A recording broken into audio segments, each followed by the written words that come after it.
then we'll be in the middle of a conversation, whatever. And then he'll fucking just leave, and then he'll come back, and I'll continue to be talking, and he'll ask me a question, some fucking question, and I'll just say, Zoot. I think people in the future will love fucking Zoot just because he's a little bit. He can be like a really interesting person. And I have a lot of data on Zoot, like character to some extent, and he is. But he'll come in here, he'll ask me questions like about time travel, which actually I kind of like those conversations a lot. But he'll be like, "I think you'd be able to change your consciousness in the future," and all these other things. These are good questions. I don't want to say they're bad, or that he shouldn't be asking them. They're fine. But he'll just come in here, ask me the question, and then leave halfway through the discussion. And he did that the other day, and I was trying to do something. I was uploading something to Instagram, and he was like coming in, and he was interrupting what I was doing, not in a bad way, just he didn't know what I was doing. But then he would just leave, and I'd be mid conversation. And then when he does that, you hear me like on the street going, "Motherfuckers, where did you go?" And I know sometimes he just loses interest in people, but he kept coming back and leaving, not as much as he has in the past sometimes. But anyway, he came back, and I was just saying, "Dude, I know you're in here, and I know you want to talk, and I know you want to ask me questions, and that's fine. But you should understand that I'm in the middle of this. I'm in the middle of a of a upload right now, and working on this project. Um, so I was willing to talk to you earlier, but you couldn't leave. So and then he stayed in here, and he just watched me do what do this upload on Instagram. But it was like, oh, okay, dude. So when I'm talking with you, and I'm giving you my time, I like you want to leave. But then when I, but then when I'm doing my own thing, then you're gonna sit here and watch me like a child watching their parent. Like, okay, I mean, I see how it is. That's cool. Um, and do I like to? Yeah, I do. I like to a lot. If it sometimes reflects like does it get on my nerves? Yeah, but I don't know how he would get on anybody's nerves. He gets on his own nerves. And but Sue and I have had some of the best conversations I've ever had here are from Zoom. And he said something the other day that I told him was the most intelligent thing that I've heard him ever say, and I can't remember what it was, but it was like it was absolutely brilliant. It was like he didn't. I don't know if he didn't recognize how good it was, but it was really good. Um, but yeah, Zoom. No idea what it is. No, I don't think he'll remember it either. Um, it was it was like philosophical, but and he didn't mean to say it, but I was just like, that was absolutely what you just said. And I even said to him, of all the things that I've ever heard you say, that was my favorite one. And it was something, I don't know if I could even make up what it was like. It was like, um, it wasn't like this, but it was something along the lines of like, uh, we all don't. This guy had autism. No, it wasn't. It was like it was like it was almost like we all don't really know what we don't know. Something like that. It was like a play on words a little bit. That's not what it was. But I remember just being like, dude, that was brilliant what you just said. You know which day it was? I couldn't tell you. He comes in every day, so when he doesn't come in, it saddens me. Like when he comes in, but then he'll come in. Sometimes in when I'm with someone else, and he'll just jump in. And I'll have to explain to him too. It's not how we communicate. Or he'll say something out of line, and I'll have to be like, dude, what now? Maybe I can remember this one. Yeah, we were talking to somebody. We were talking about something, maybe like live streaming or something, or film, school. No, maybe we were talking about something somewhat innocent and sports. No, I was talking to somebody about sports. Um, this happened just like yesterday, and we was talking about. I think we were talking about soccer. Uh, just asking them what sports they watch or something, and the person was like, "Watch soccer," and maybe talking about what sports they should make or something. And you came in and was like, he listened for like 2 seconds and was like, "What about doing drugs?"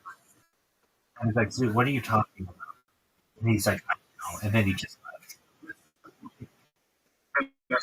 Like it was very similar to that. Not exactly, but I kind of recall what it was. And it's like I was talking to someone. Uh, oh, I think I remember. I was asking someone what position they play in soccer, or something like that. Maybe something along those lines. And they were saying, and English wasn't like their first language, maybe. And they were saying that they play defense, maybe, but sometimes they were playing forward or something. And that Zeus just said, um, like something about doing. And I was just like, that, that's not. But at least, I mean, I feel like if I jumped a gun on people, I would have banned Zoom a long time ago.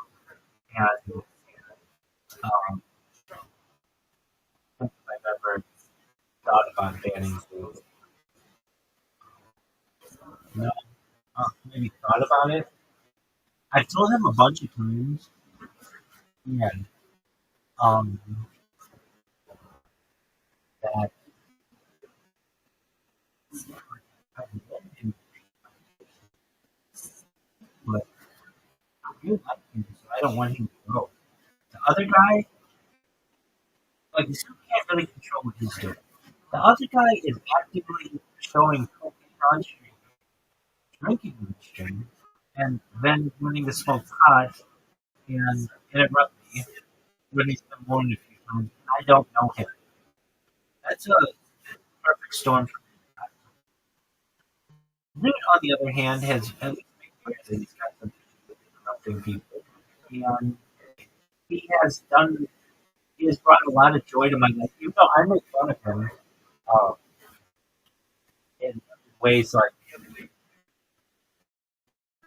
I, like, to his face. Like, and how do I make fun of him? When he said, hey, the comedy club where I normally perform asked me to, invited me to do stand-up comedy there. And I said to him, are you sure they contacted the right person? Like, that's a joke on him. But he just, in his own way, was like, yeah, I'm sure that they would. Yeah, I heard that's Right. But I mean, the singer. yeah, it's not a secret. It's like, I'm just playing with him a little bit. Um, I, I mean, if I banned everybody who pissed me off in this theater, I wouldn't have many people in there. Um, I mean, I'm not perfect either. I say to myself, um, it's not easy, right? Like,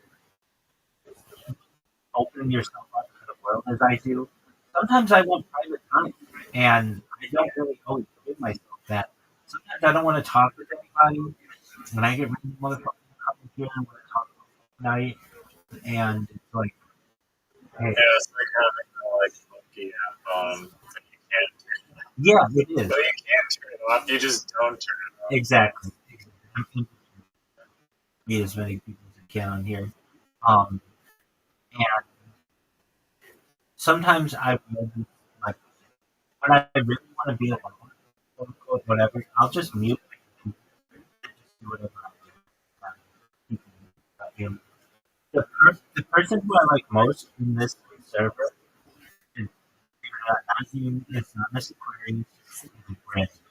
Brandon gets how I want people to be. And that is, you do your own thing. When you want me, unmute your mic, talk to me, ask me whatever you want. I'll talk with you for as long as you want, and then you go back to doing your own thing.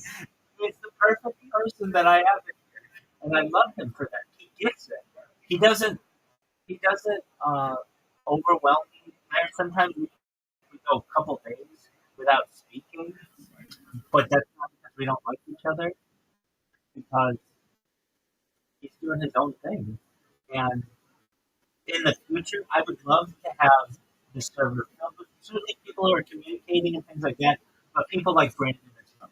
People who are just who like to be around somebody just to have that connection. I think that's a really cool. I um, there was someone I so even with people who I have very close relationships in here, I we can get on each other's nerves. Like neither of us. And I just recognize that people have off nights too. If I'm not perfect, and I know if I'm talking with someone 365 days, one or two of those days we may not be.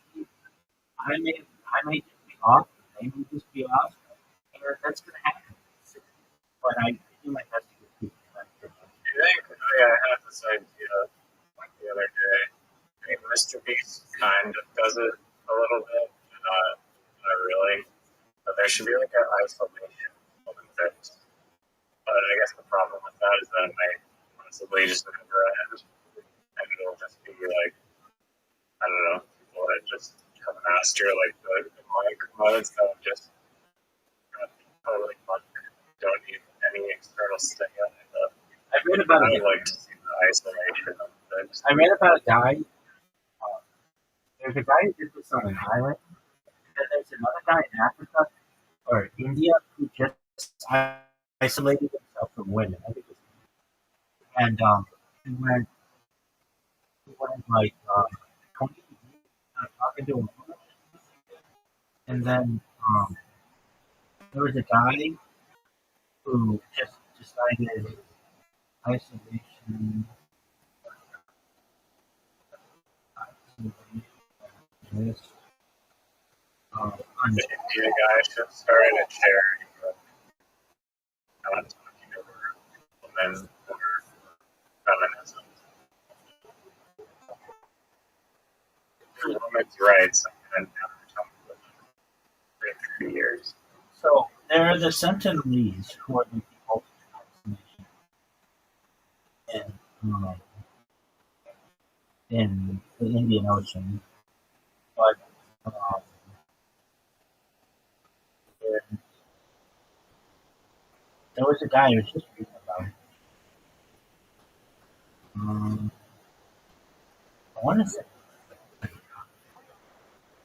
are you going to be a isolation after 28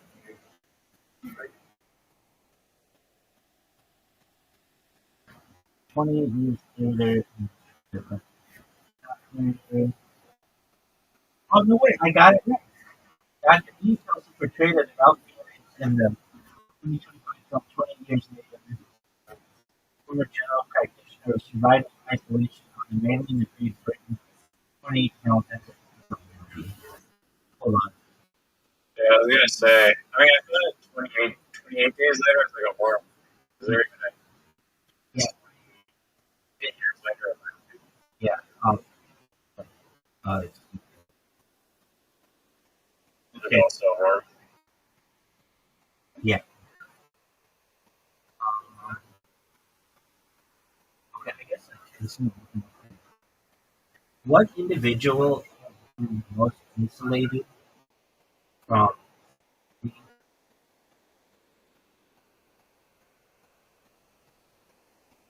Yeah, that's the loneliest person in the world.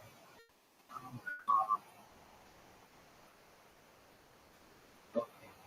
I think I heard this the other day. Is or Jimmy Carr's. He's like, what's like, it takes a village to like actually like like you cannot. It's like practically impossible like to survive completely autonomously. Like in the like most isolated case, you're in like some village of like a tribe who are like self-sustaining, collecting, doing everything, farming your own crops, getting water, fish. Right? You can't do it, I guess, for like how long. But typically, it's hard to do that. It is. I when I don't talk to people in here, so there are people who are like solitary and one lady, she her mother trapped her for 25 years.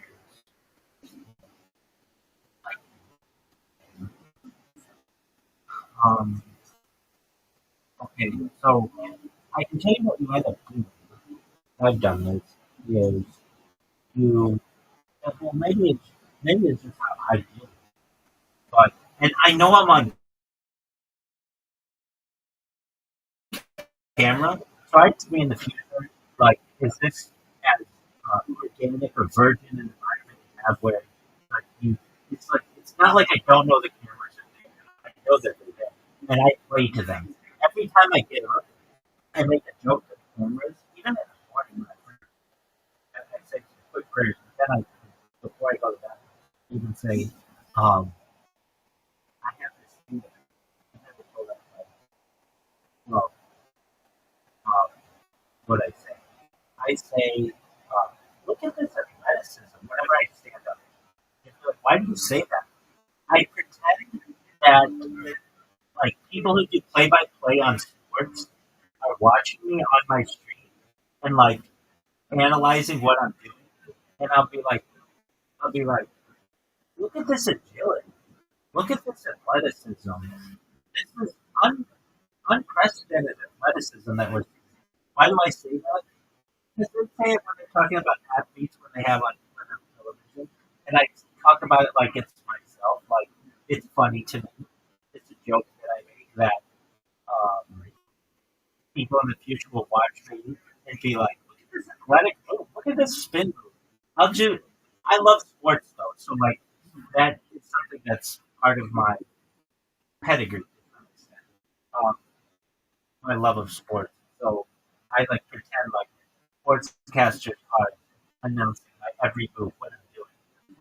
But and it's for really mundane things. It's not like I'm doing anything like, but it's just when I'm standing, when I'm about to get in that right turn. Like look at some athleticism. Don't watch American sports. You won't really get it that much, but that's what I say all the time about like, running backs in the NFL. Like, this athleticism, this running back, he just had the opportunity to hurdle over a defender. This is unprecedented athleticism. Look at the agility that we're seeing. Look at the stamina out of this athlete. So I say those We've things. never seen anything like this in the history of the entire world. Exactly. I say that kind of stuff all the time. Because it's funny to me that people might watch this in the future, and I don't want it to just be silent. I want it to. I want it. I want there to be some. Uh, I want it to be funny to people. Just so That's why I don't know. I showed you this guy's Instagram account, and you're like, "Man, it's like man funny," but I find it so funny because he like that style of talking, of like making shit up. Like, never ever seen anything before resembling that. That's like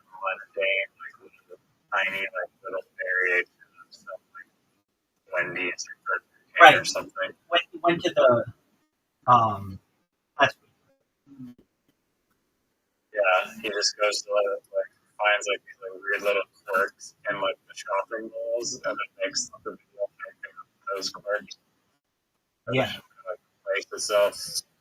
maybe I just didn't see enough of his. Tell me that guy again. What's his name? It's like B N and then a few S's. B N. No, it's Ben with 4 N's and then ST. And Stager. Yeah.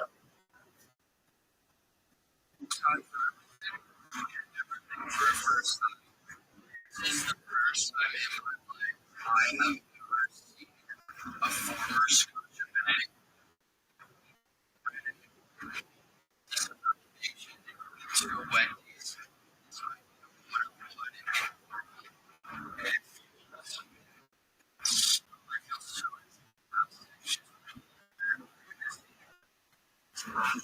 right now. I'm seeing it in real time, and it's so cool to see changeovers like this. I've never seen a changeover that's a Scotiabank to a Wendy's. This is certainly one of one, and I'm loving it. I am loving it. As they say, I'm loving it.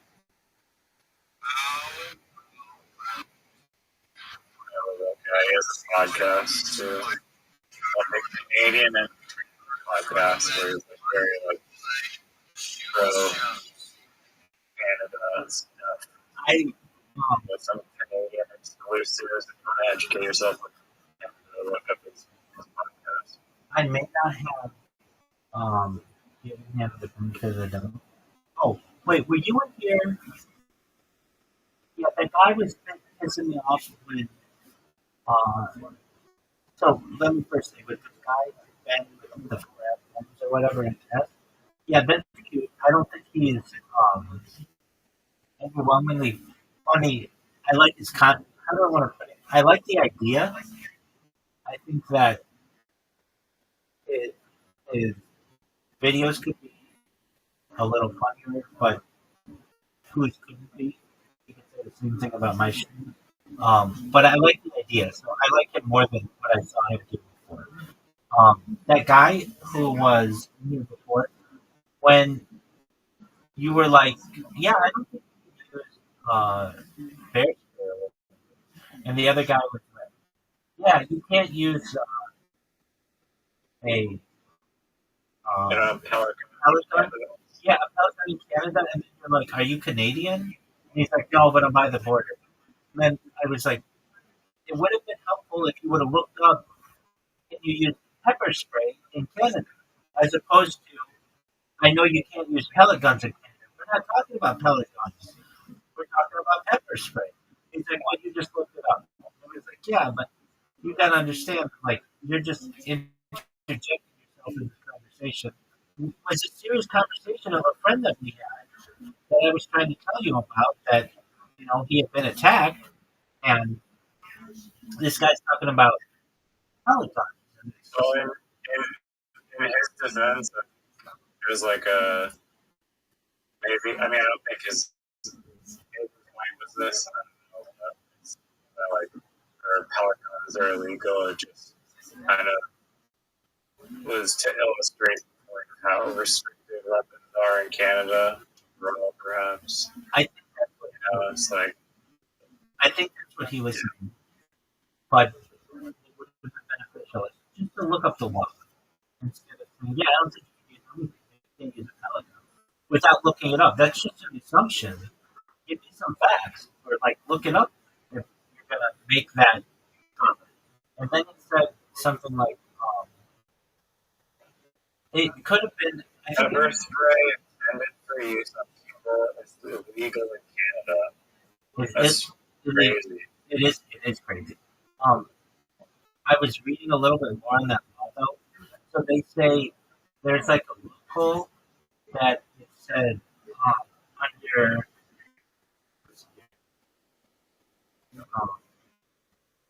when I can you think use getting a pepper criminal spray? record because you're trying to in Canada against a person. Yeah, against the assailant. You know, Sorry, what were you saying? you're good. Hold on. It was called opportune. There was something called using bear spray on a person, even in a self-defense situation, is illegal. It could result in criminal charges. That's ridiculous to me. Like that's one reason I would never want to live in Canada. Is that's like an absolute ass backward law. What if you think that the person is a bear? They looked like a bear, and you got disease. And there you thought you were being attacked by a bear. Bears are hibernating in the winter. Yeah, I mean, what is the phrase? Opportune time. It literally says like St. says illegal and effective for signaling homes. Let me just carry Canada, where the only thing to defend yourself is a whistle. What if you're in a remote part of the world, like the countryside? The whistle isn't gonna That's magically to like. the most fucked up law. Oh, wait, it says tactical flashlights. Yeah, Bright, rugged, yeah. can disorient.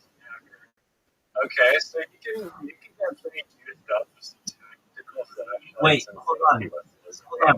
That's pretty much the bear scare in a nutshell. Hold on. No, Just the pepper spray. Like a Canadian version of the bear scare. but the thing is, if you use it against someone, then you can be prosecuted. I did. Using animal bear spray? No, Yes. not bear spray. The mad one, the big. Oh, yeah. So if you're attacking people with the flashlight. No, of course not. Of course not. No, if you're being attacked, you aren't allowed to use that flashlight for self-defense. But there was something that I Where read did you read that? on Are you saying to beat them blind? to beat them up. Oh, I'm talking about you can use it to blind them. That's what it's saying. Yeah, but that's not good. Unless you hit the right guy, it's not much. What I'm saying is, I think it depends because if you're intruding into someone's home and it's pitch black, if someone if you have a bright ass flashlight, into my house in you Canada, can't shoot can I use a maglite flashlight to beat them up defense?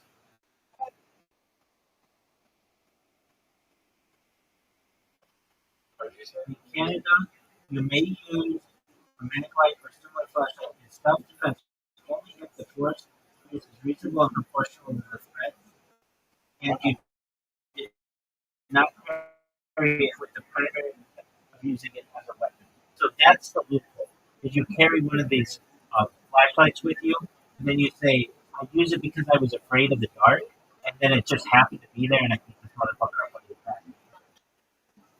I was afraid of the dark. No, Yeah, it's legal to carry. That's the key distinction. Even if someone is entering your home, you can be charged with like if they go and the rules that the harm inflicted is over the like unnecessary or like the necessary amount, which is vague. It's like vaguely defined because like what is the necessary amount? But I think usually the courts side with the victim in those cases. I mean, unless you're like literally like kill the guy probably, then you might be in trouble. But there's going to be probably some leeway if someone's breaking into your home. Use a crowbar to smash their head in. they To some extent. I was watching a podcast, I think, of some guys who, and they've said this, and I've heard this in California as well. When you buy a gun in California, firstly, it's really hard to get one, but if you get one and then they sell it to you, tell you, if you use this, just know when you pull that trigger, whether you survive or not, you're looking at about $300,000 to $500,000 when you pull that trigger. In my opinion, in lawsuit. So what does it mean? It means like even if somebody's like breaking into your house, like you can use a gun against them, at least in the United States, to protect yourself and the property. But they're gonna sue you, and you're gonna have to lawyer up to defend yourself. So like even though like basically you can use this, but every time you pull that trigger, it's gonna be like for $500,000 because if you kill the guy, his family's gonna sue you, saying that it was excessive, and if he survives, you're gonna have to pay for his medical bills. So just I mean, wouldn't that require them to also have money to sue you in the first place? well, there are a lot Or of their lawyer to sue? yeah. So I mean, there's what's known as a contingency fee. So somebody will basically become your lawyer for free, contingent upon if you win, they're gonna get like 33% of anything that you get. And that only applies to the people suing, not the ones being sued. If you're getting sued, can't you sue the person that's suing you for the money that they're suing you for? It depends on the That's state. emotional toll. It depends on the state. And usually, if you're suing somebody who's breaking into your house, they have no money, so you're not going to get anything anyway. Like they were already desperate enough to break into your house, so they have nothing to get. Okay. Yeah. I mean, you could self-represent it and just feel the judge or like the jury or like home security cameras of the guy literally breaking into your door. It's not that easy to self-represent in the United States. Judges don't like to allow people to do it because the layman does not know how that level. There's certain procedures that you should follow that you really should have a lawyer to do, and it's also benefit to the legal industry because then that's job protection for them basically that people just don't start saying, hey, we don't need lawyers anymore. Like it's been But that's a right though, isn't it? Like you have the right to an attorney and then sign like some government attorney anyway. that's in a criminal case. So what we're talking about in a civil case, you don't have a All right. right. You don't have a right to an attorney. So I feel like you should.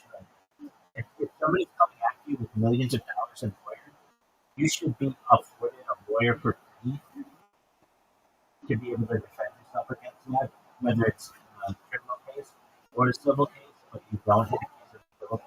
So it's really easy to squash really little people. A lot of times what places do, I think it should be so legal that it's not, is they, like for instance, there will be like a small company that a large company doesn't like. A large company knows that they have deeper pockets than a small company, and what they'll do is just sue the small company over something really minor, like a trademark infringement or copyright infringement or some kind of intellectual property that the big company knows that the small company isn't really doing anything wrong, but they know what they can do and just rack up enough billable hours against the small company and the small company as a whole to get rid of that competition. Not eligible for a slap lawsuit though. What's a slap? If they do that.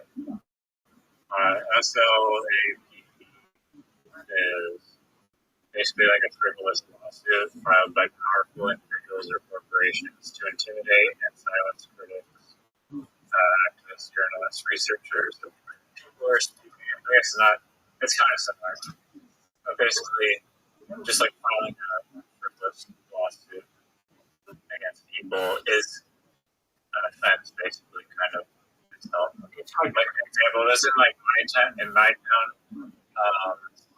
the liquefied natural gas plant is like literally suing the town council, saying that the town council went out of their way to make the project like super impossible to build and get passed legally and whatnot.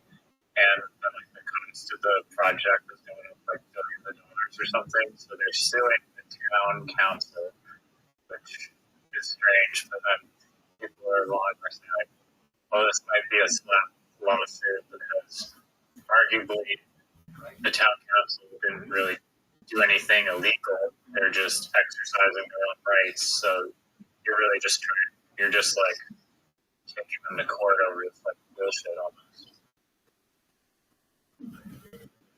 I get what you're saying. It's not necessarily bullshit, though. You could say It depends on the circumstance, but like like I'm just saying like that sort of thing like exists. So if it's some company that is trying to just like stomp out the cockroach competition, it might qualify for that sort of lawsuit, depending on how they go about it. exactly it's how you go about it, but it's hard to prove. And then you need more attorneys to be able to approve to be able to submit the slap lawsuit. Like it's all about, can you outlast the other side in terms of litigation. And let's say the guys are already, Yeah, let's say the small company's already overwhelmed with taking through the ringer. Well, then you're gonna have to get another lawyer or add another piece of litigation to your defense with the slap lawsuit. It's just a little guy can't do it. But if there's any legitimacy to what the big company is saying, then that slap lawsuit isn't going to necessarily be legitimate, and the big company is just going to be able to overrun the little company. They had a legitimate argument. Like, let's say, okay, there's one. Well, this is this is actually a common thing in the United States. So it used to be Disney got rid of all this, but there used to be like a lady who wanted to start a nursery school or like a preschool, and she would call it Mickey and Minnie's preschool, and not even that. She might just call it Treehouse preschool or Happy Kids, whatever. It doesn't have anything to do with Disney. And then on the walls of the preschool, she would draw Mickey Mouse. It's illegal in the United States to draw Mickey Mouse without the express written consent of the Walt Disney Corporation. And Walt Disney went around all over the United States and shut down a lot of nurseries or a lot of preschools and child care facilities based on the uh, usage of their character that was under copyright. And basically, well, they wouldn't have benefit them if they awareness. it does to some extent. Then again, it's not always being used the way that they want. Somebody might have Mickey Mouse playing with Bugs Bunny. They don't want to be seen on the same level as Bugs Bunny. They want to see themselves perhaps be better than Bugs Bunny. Bugs Bunny and Mickey Mouse were never shown on the same screen until Who Framed Roger Rabbit. It's the first scene ever where there's a scene where Bugs Bunny and Mickey Mouse are shown on the big screen. But they went for 60 years never being shown on the same screen because one didn't want to be seen with the other one. Or what if you draw Mickey Mouse doing something that you just don't want him to be doing as the Walt Disney Company? Perhaps Shouldn't they be suing all those porn sites? they do, but a lot of times they're outside the United States. It's a lot easier when this is a brick and mortar organization and it's got an address and you can sue them.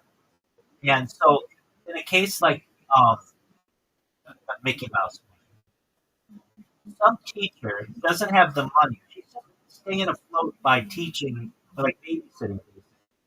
She doesn't have the money to fight the Walt Disney Company about fair use, and she likely doesn't have deep enough They pocket. actually do that. Yeah, let me look this up. Mickey Mouse, nursery schools, lawsuits, the Walt Disney Company, daycares.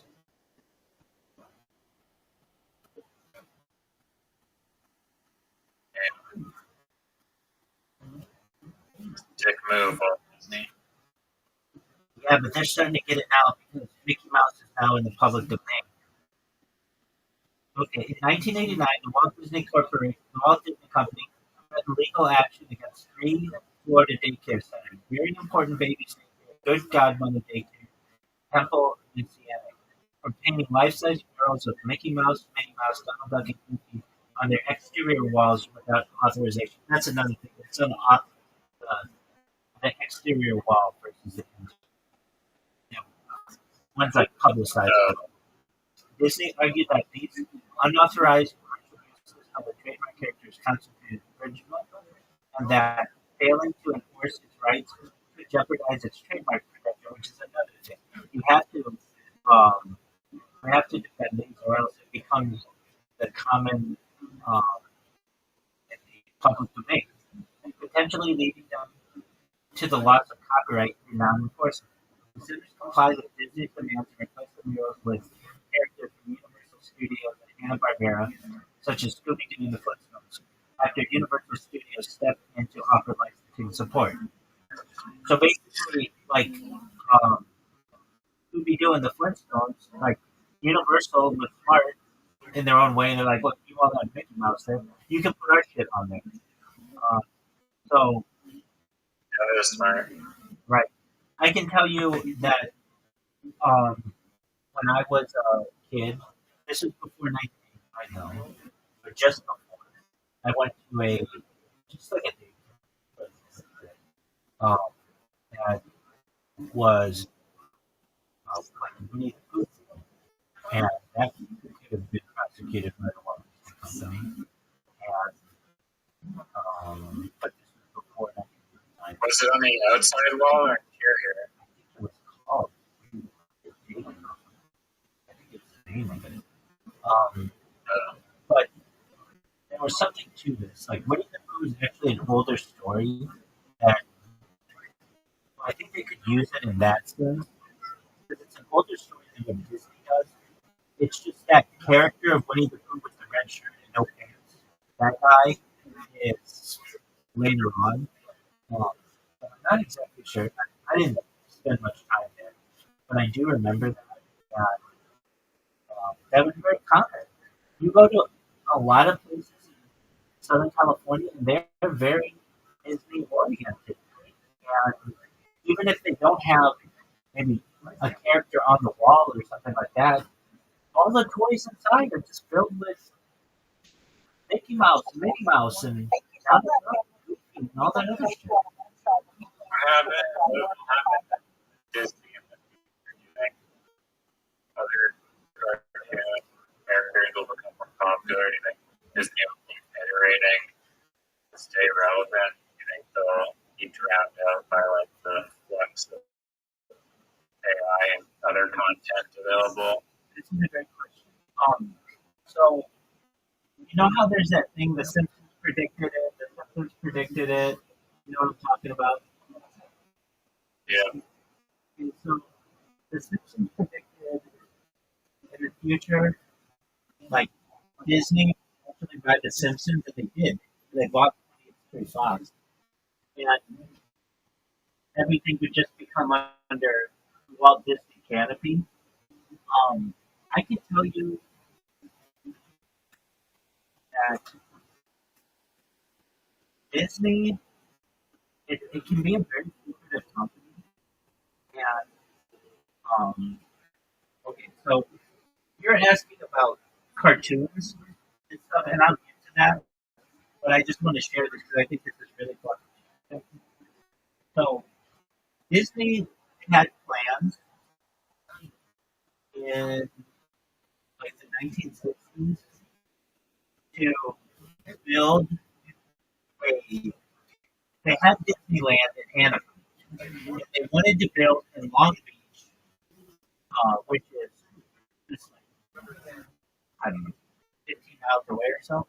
They wanted to build on the ocean a water theme park and call it like um, Disney Sea, something like that. So they ended up building that or a version of it in um, Tokyo or Japan and licensing it to them. But hold on, let me look at some Disney Beach.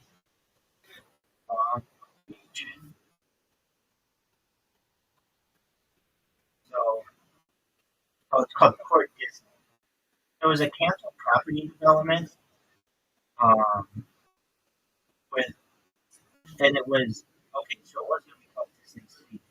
It was going to include themed areas such as Rose Harbor, Mysterious Island, Venture Reefs.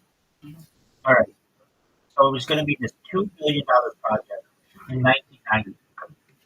But I think they had plans to do this earlier than that too. Anyway, it's going to be a really big thing. And you know what the Queen Mary is? It's Very.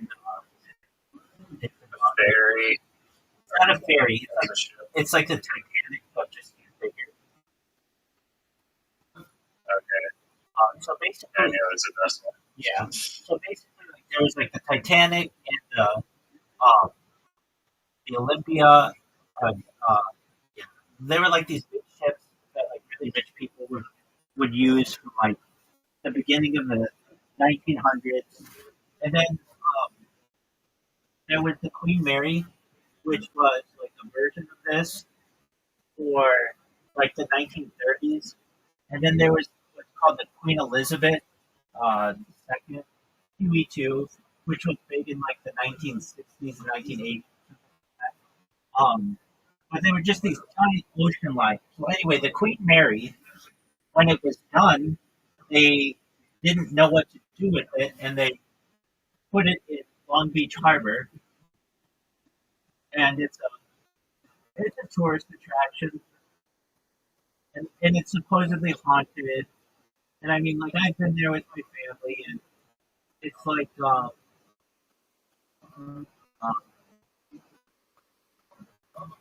it's it's cool. It's like a really big ship. Anyway, when they put that thing in the port, Disney was gonna maybe take it over. Well, they didn't. Well, this Disney idea of taking over Long Beach Harbor has been a discussion again. And I think personally, Disney is going to eventually take over that port in their own way and um, make like a sea Disney, like they had plans to do in the 1990s. Whether it happens or not, I mean, it could happen. I have a feeling that Disney doesn't give up on stuff. They're like generally, they'll try it. If it works, great. They'll be successful with it, and as you know, they'll be better at it than just about any company in the world because of marketing. If it doesn't work, that doesn't mean they're going to give up on it forever. It's just they may hold off on it for a good amount of time. All right, so it'd be easier if I could show you a map. But basically, where Disneyland is, there's like basically one street that you can take all the way from Anaheim to Long Beach. And Disney, I've heard, this is only rumors because I've known people to work for Disney, but they're a very secretive company. It's not like when they hire you, they tell you all their secrets. But they have bought a lot of the property secretly on this one street from like Anaheim to Long Beach. What does that mean? There's an argument that's been made that they are one day going to connect all of these properties together with like one long street, and it would connect Disneyland to Sea Disney, basically on the ocean. Whether this happens or not, I'm not sure. But I've heard they secretly been doing this. Another thing that's they've secretly done, whether it's true or not, I'm not sure. There's the oldest theme park in the United States. It's called Knott's Berry Farm, and it's located in Buena Park, California, which is in between where Disneyland is and where Long Beach is. It's like right in the middle of where the Street is. I've heard the argument that Disney props up that theme park so that it does not close, so that it has some competition. Basically, Disney does not want this one theme park to close because then they'd be the only game in town. They want it to like it does, so that they don't look like a monopoly. That they do have some competition there, whether that's true or not, I'm not sure. What I am trying to say that Disney does a lot of things uh, over. They have a monopoly, but they do like regulated. They could be, they very well could be, but then additionally, um, they could run into some issues well about of that full strip of land. Like, hey, you have no competition here, and you're Isn't there like a gray area, or do you think that there's any areas that should be excluded from monopoly laws? Because couldn't like the government sue for being a monopoly? yeah, I mean, it's great. When Disneyland or when Disney bought Walt Disney World, they didn't want to buy it all in one go. They had to do it covertly in the 1960s. Um, so what they did, Walt Disney set up all these shell companies, and they were literally called like the names of the companies were like literally like shell companies. Walt Disney Shell Companies, Walt Disney World. So they bought code names. They used code names like Project Winter, Project. Okay, here's what it would be like MT Lot Co. MT like the letter M, the letter T Lot Co. AO4 Corporation, Bay Lake Properties, Reedy Creek Ranch Lands, Compass East Corporation, Latin American Development and Management Co. Tomahawk Properties. Um, they just use all these fake companies to buy up land very discreetly, and then this made it so that they could buy this land at a really cheap rate.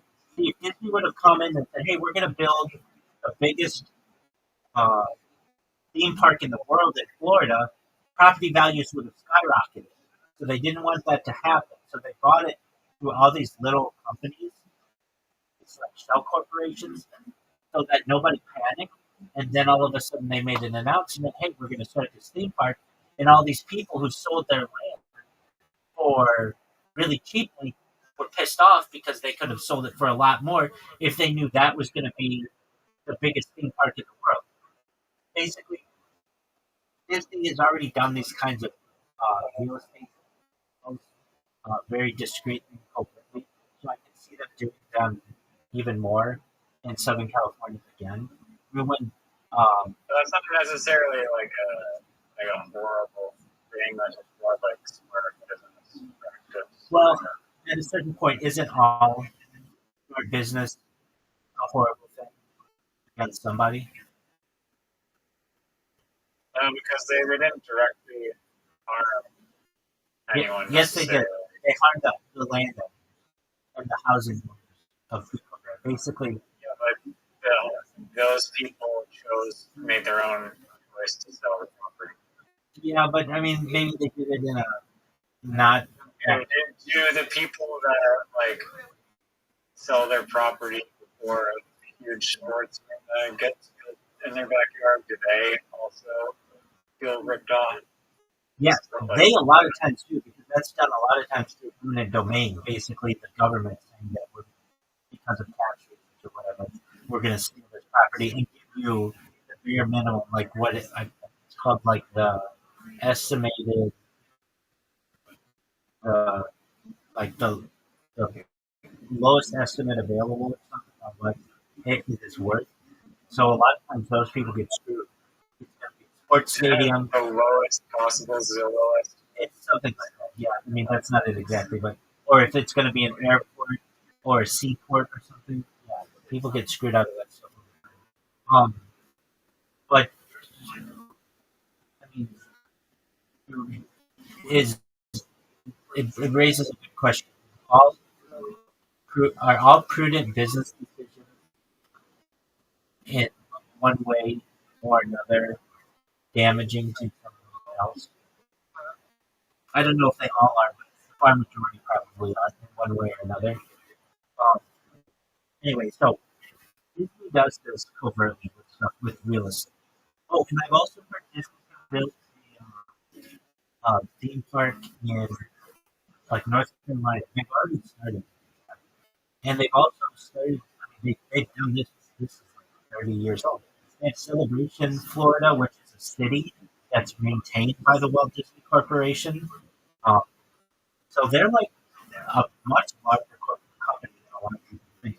And then I think they're going to build another Disneyland in like North Carolina. Inland. And let me look this one. They talked about it, and then COVID hit, and they said they weren't going to do it. North Carolina Walt Disney theme park or something. City. The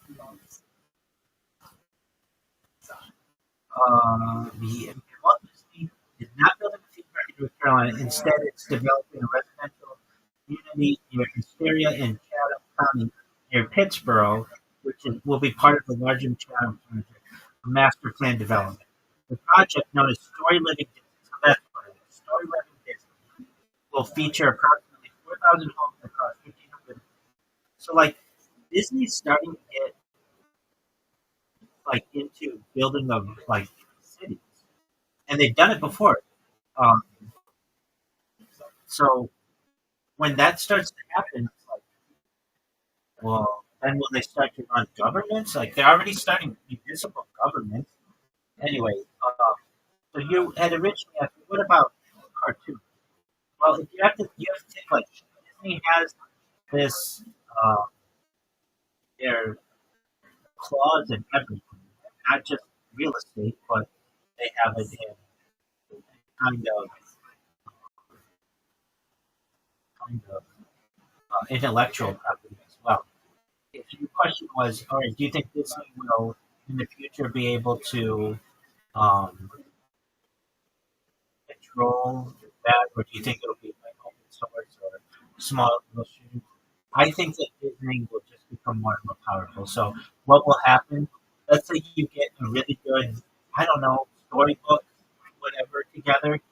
Eventually, someone from the Walt Disney Corporation will come to you and say, "All right, what's your price? We want your characters. We want all of your intellectual property for this. We want any future ideas that you may have for this character." And if you say, I won't sell," they'll say, "That's fine. We will perhaps create a character that's very similar to yours. They won't tell you this directly, but we're going to use all of your ideas for this. So it's in your best interest to just sell right now. Your person is called Sarah. Our person is going to be called Rachel. And your person's going to have brown hair. Our person's going to have blonde hair. Your person's going to have green eyes. Our person's going to have blue eyes. Your person's going to wear a pink dress. Our person's going to wear a red dress. It's going to be very similar. We know the law. We know that we're going to be able to get away with this. No, unless you want to basically be squashed by our litigation and our legal teams and drown in litigation. It's just in your best interest. What's your price? And you'll be like, okay, $10 million, fine. They write the check and they'll buy anything that you've done. That's already what's happening with corporations. It's basically impossible to start your own business nowadays because these monopolies have gotten so big that anything that you do, they'll just do it better. They own the servers. They don't have to pay for the overhead. They can already market it. They have distribution pipelines. 100%. Well, you're exactly right. So that's really what we're getting to.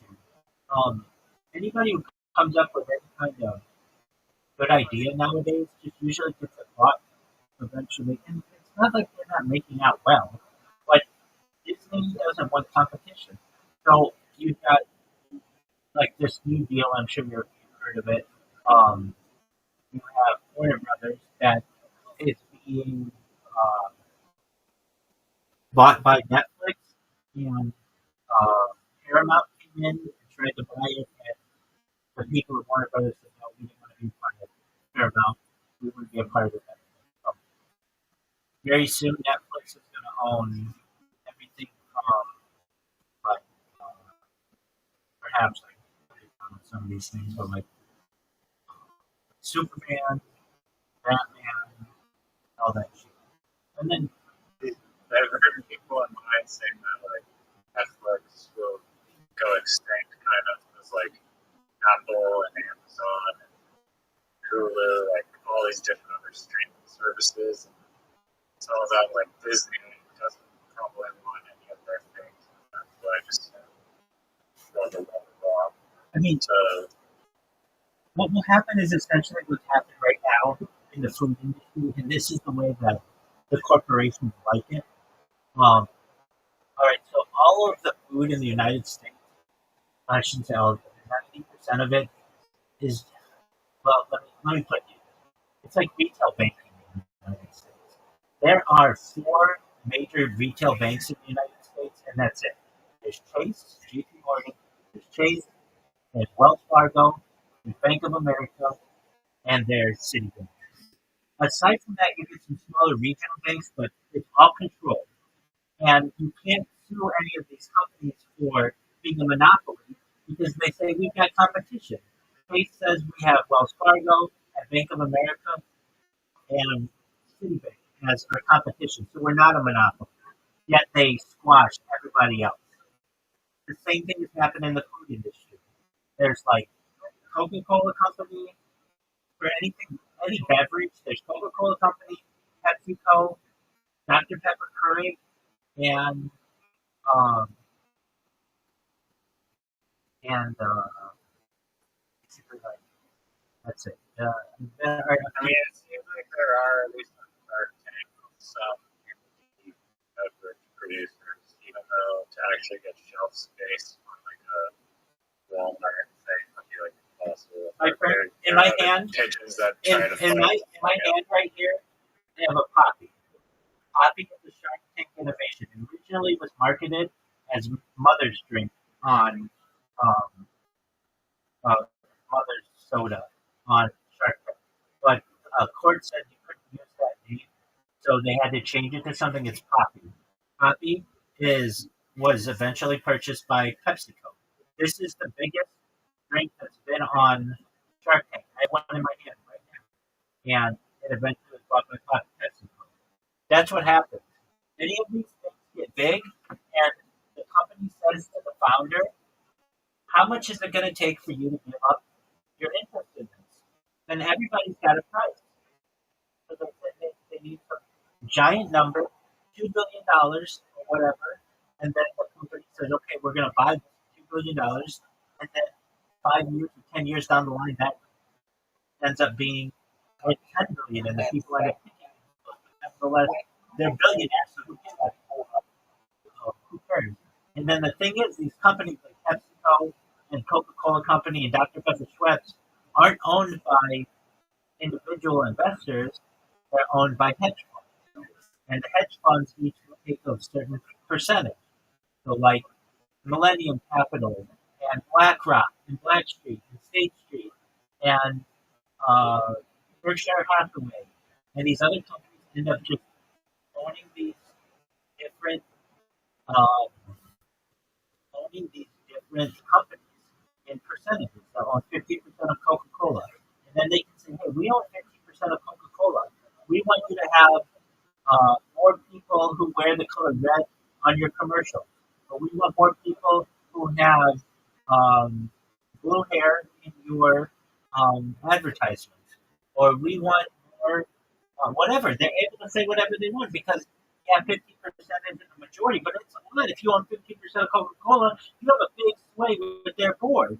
And then what ends up happening is major trusts and endowments own the stocks of the the um, the hedge funds and the venture capital organizations. And so it's just another way to be able to hide funds. Basically, the extremely wealthy people have trusts that invest in venture capital and hedge funds. Those venture capital and hedge funds buy these giant monopolies, and then the giant monopolies eventually eventually go and buy up the mom and pop businesses. That's how it works. And eventually there will be another layer of protection in there where the cryptocurrency will be used to buy the venture capital and the hedge funds, and then that cryptocurrency will be purchased by the trust and the endowments to further muddy the waters on who owns what. But in the end, it's all basically owned by the same people.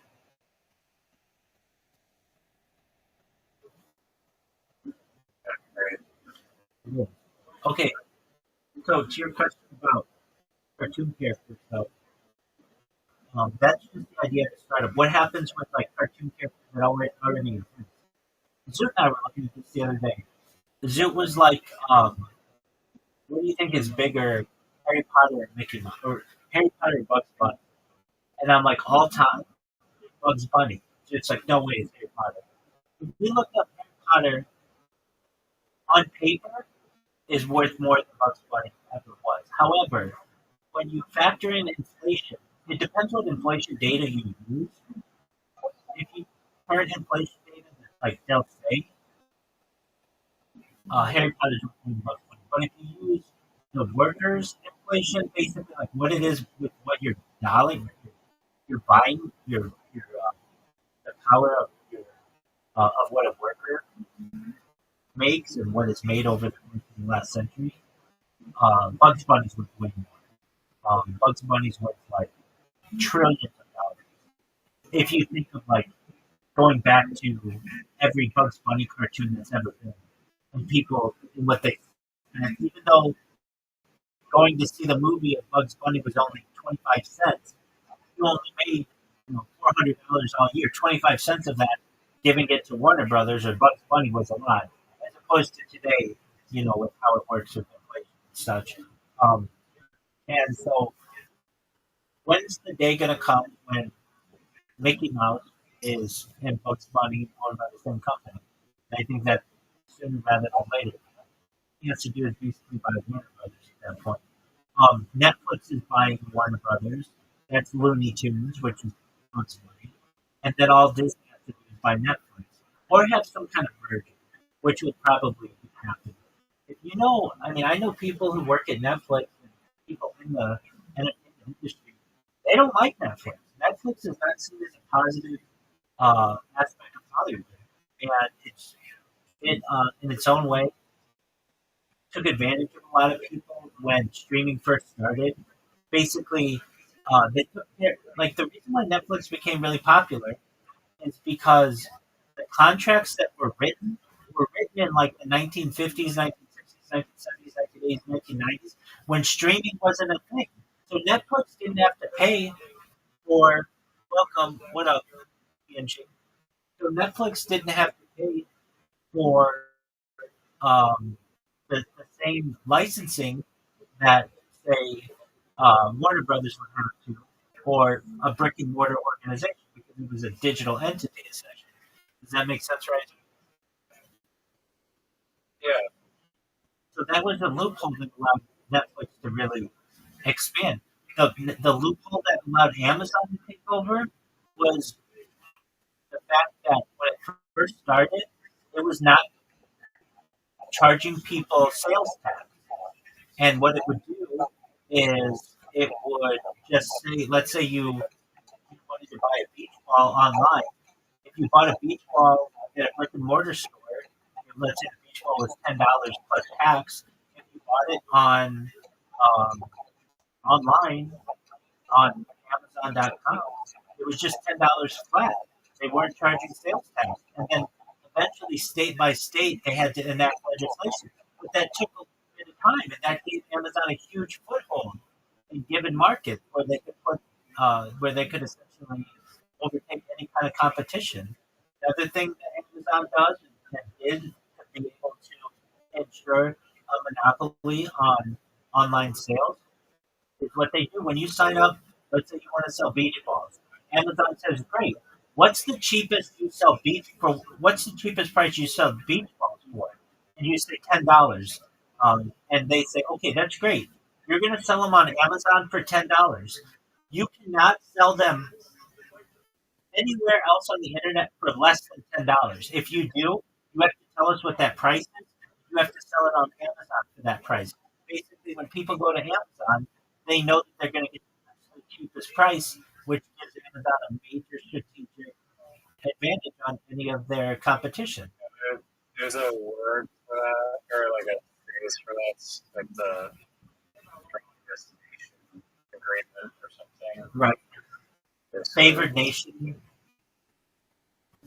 Favored nation or strongest? What is the business strategy? Most favored nation is a core concept in trade and contracts where a country agrees that it will deal with the best terms offered to any other partner. So Steam does that with video games as well. They say if you want to sell it on our platform, sell it on our platform, but anywhere on the internet, a video game has to be the same price. There you go. And Steam is also taking a 30% cut versus other distribution out, like 15% cut. There you go. We have a friend here, PNG. Can you hear me?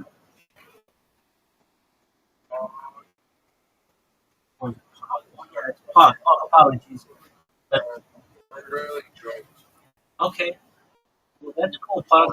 Apologies that I was calling you. Yeah, Pog. So, how'd you find out about me, my friend?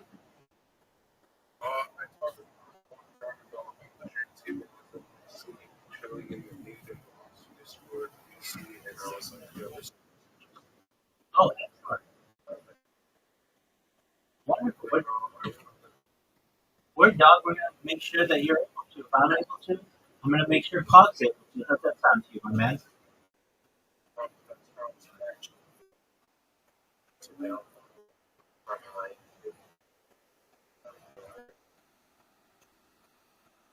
Absolutely.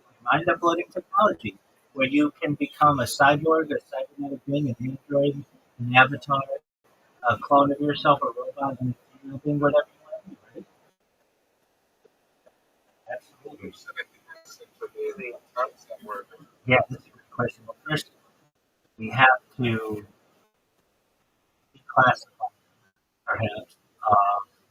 And either you come to them or they come to you. Let's say, or you can be in the middle. But the arguments people already, in their own way, have some aliens up here. The alien abduction hypothesis. But you want to have sex with aliens who are like hot alien chicks with your consent, I take it, right? Yeah, but I mean, you don't want to be like on a table and somebody croaks your ass and then, you shoot spermatozoa. You don't want that, right? Exactly. So most likely what will happen is you'll live to be 120 years old. Body will start to break down, but you'll have all of the funds that you need to be able to upload your mind into something else. And you may say, you know what, I want to be a dog, but when I was 20 years old, and I want to reduce my aging or perhaps even reverse age with my new body, you'll be able to do that eventually. Perhaps we'll have explorers who are able to traverse the galaxy and find, let's just say, a planet with a group of, let's say, humanoid, doesn't have to be though, but peaceful humanoid type of aliens. And they're going to say, hey, we know this guy named Bob. He's on our planet. He's had a few iterations of himself. He's been wanting to fuck some kind of alien chick for like 500,000 years. Are there any hot alien chicks here who want to fuck Bob and they'll take a picture of you? They'll be like, oh yeah, I like him. And then they'll come back to you and be like, hey, these three hot alien chicks want to fuck you. Do you want to fuck one of them, or do you want to fuck all three?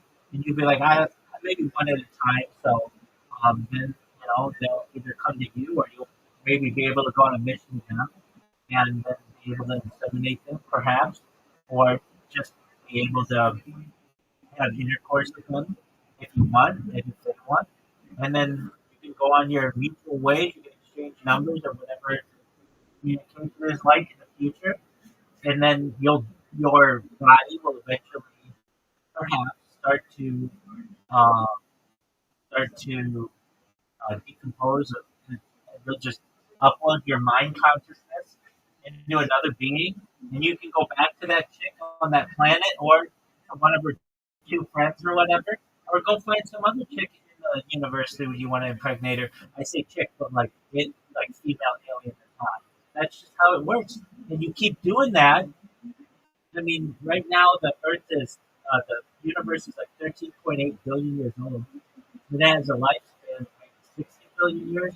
You could do that for like another 42 and a half billion years, 42.2 billion years or so, or whatever. And then eventually, uh, or pardon me, 47.2 billion years. And then eventually, you're going to get sick of it. You're going to say, you know what? I've been a male pod for 10 billion years. I want to see what it's like to be a female pod. And you'll change yourself into a female. After 10 million years, you're going to be sick of being it. And then you'll be a girl. And you'll go find some dude who's an alien, if you want, maybe. And then after 10 billion years of that, you'll say, you know what? I'm bored of this. I would just like to go away and die and be perhaps reincarnated or just start anew and with no memory of what I currently do. That could absolutely happen, or you just die and then, from dust to art, you will return. Whatever you want, talk, but I want to make that happen for you if you want. Is that what you want?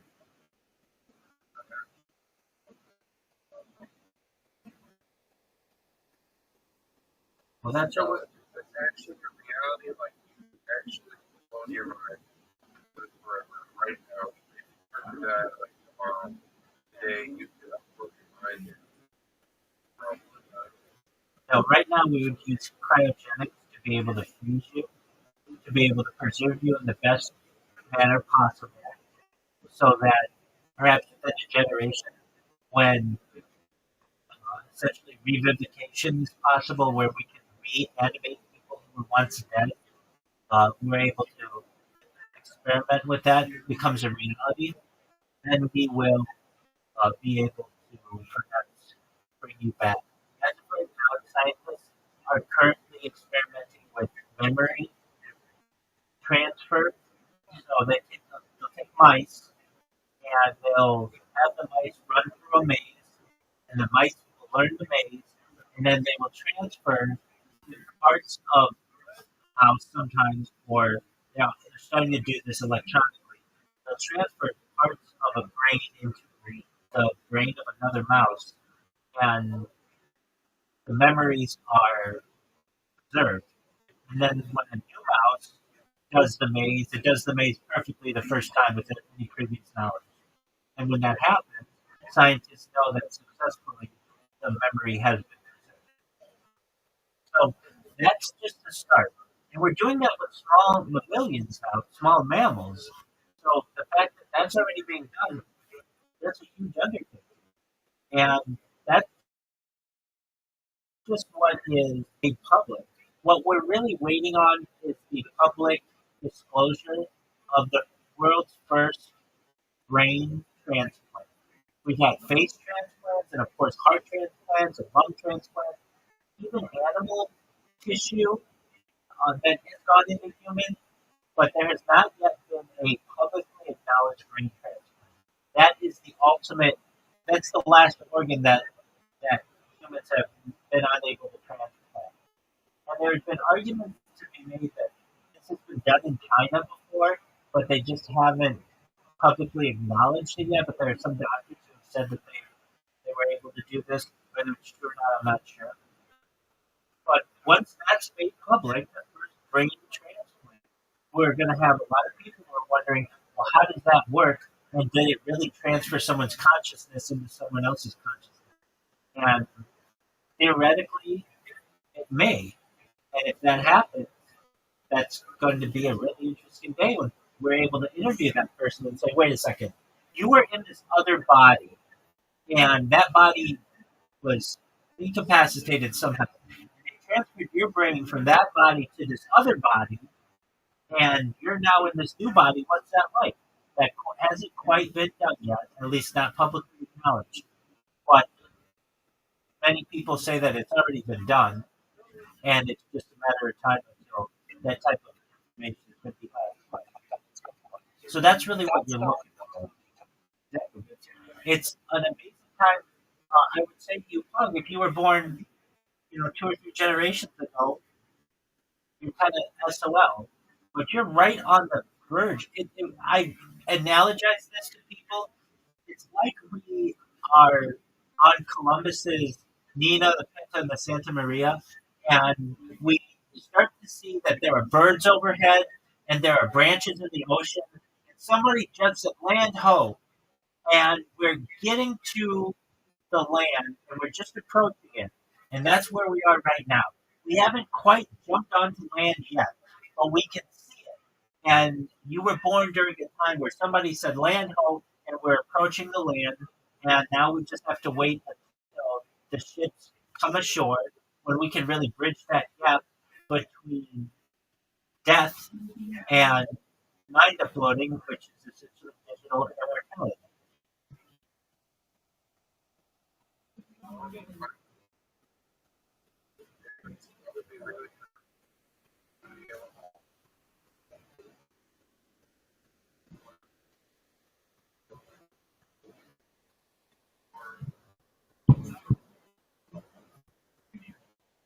I'm, so that's you're born at a really a key time. And let's say you get hit by a train, God forbid, tomorrow.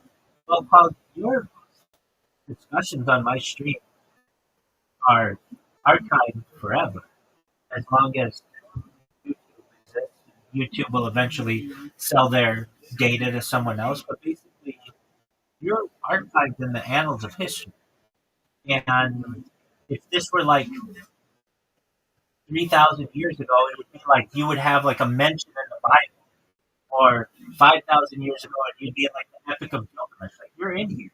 So what's going to happen is that, let's say you got hit by that train, God forbid, somebody's going to be like, hey, I remember when Pog joined the stream. Let's get Pog back. How would they be able to get you back? Well, revivification technology is a thing. But given enough time, believe it or not, this may seem like science fiction, but all of this sounds like science fiction. If we just had I mean, we have a picture of you, which is great, but even if we just had a sample of your voice, having just that amount of evidence would allow us to perhaps take that and essentially put you in what's called a replicator, also known as a Santa Claus machine, having just a little bit of you and be able to recreate your body. Just having that little bit of your voice, knowing what it would take, what someone would need to look like to have your voice and your tonations, and we'd be able to recreate